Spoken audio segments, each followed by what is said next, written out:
Hello 10th students, இப்போ நாளைக்கு உள்ள எக்ஸாமுக்கு last minutes revisions and important question கொடுத்துருக்கேன். ஏன்னா இது லாஸ்ட் மினிட்ல இதை பார்த்துக்குங்க. ஏன்னா இந்த வருஷத்துக்குள்ளே இதுலேருந்து உங்களுக்கு கொஷின் கேட்பாங்கன்ட்டு லீக்கர்ஸ்லேருந்து லீக் கிடச்சிருக்கு நம்மளுக்கு. இது எல்லாமே வெரி வெரி இம்பார்ட்டன்ட் தான். நீங்கள் எதுவுமே ஸ்கிப் பண்ணாமல் மறக்காமல் லாஸ்ட் மினிட் நாளைக்கு காலையில் உங்களுக்கு நோட்டிஃபிகேஷன் நம்ம சப்ஸ்கிரைபர்ஸ் எல்லாருக்கும் வந்திருக்கும். அதனால் கவலைப்படாதீங்க சப்ஸ்கிரைபர்ஸ், உங்களுக்கு நாளைக்கு இம்பார்ட்டன்ட் கொஷின் வந்துருச்சு. இதில் இருந்தால் உங்களுக்கு எக்ஸாம் வந்திருக்கும். ஏன்னா இதில் உள்ள எல்லாமே உங்களுக்கு தெரிஞ்சிருக்குன்னா நீங்கள் எக்ஸாம் ஈஸியாக அட்டன் பண்ணி பாஸ் ஆகலாம். அதிக மார்க்ஸ் உங்களுக்கு எல்லாமே தெரிஞ்சிருக்குன்னா அதிக மார்க்ஸ் வாங்கலாம்.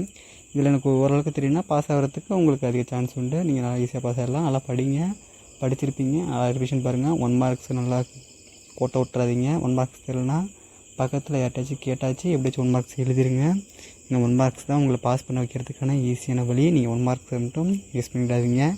நீங்கள் இதில் இருக்க எல்லாம் பாருங்கள். முக்கியமாக ஃபிசிக்ஸ் அண்ட் கெமிஸ்ட்ரியிலேருந்து அதிக கொஷின்ஸ் வரும். பயாலஜிலேருந்து கொஷின்ஸ் இந்த வாட்டி கம்மியாக தான் கேட்பாங்க. இந்த வாட்டி அதிகமாக ஃபிசிக்ஸ்லேருந்து தான் கொஷின் கேட்குறான்னு சொல்லிட்டுருக்காங்க. நிறையா பேர் இப்போ தான் சொல்லிட்டுறாங்க ஃபிசிக்ஸ்லேருந்து அதிகமாக இந்த வாட்டி கொஷின் வரும் அப்படின்னு சொல்கிறாங்க. நீங்கள் ஃபிசிக்ஸை மட்டும் நல்லா தரவாக படிச்சுக்கங்க. ஃபிசிக்ஸ் மட்டும் தரவு பண்ணிங்கனாலே போதும். ஓரளவுக்கு நீங்கள் 60+ மார்க்ஸ் ஈஸியாக வாங்கலாம். நீங்கள் மறக்காதீங்க. கொஷின்ஸ் இதுதான் உங்களுக்கு நம்ம சப்ஸ்கிரைபர்ஸ் எல்லாருக்குமே இது எல்லாமே ஈஸியாக உங்களுக்கு தெரிஞ்சிருச்சு. நீங்கள் இன்னும் நிறையா பேர் நம்மளை சப்ஸ்கிரைப் பண்ணி வச்சுக்கோங்க. ஏன்னா நெக்ஸ்ட்டு போகிற வீடியோலாம் உங்களுக்கு யூஸ்ஃபுல்லாக இருக்கும். நம்ம சேனலை சப்ஸ்கிரைப் பண்ணி வச்சுக்கோங்க, மறக்காதீங்க. தேங்க்யூ.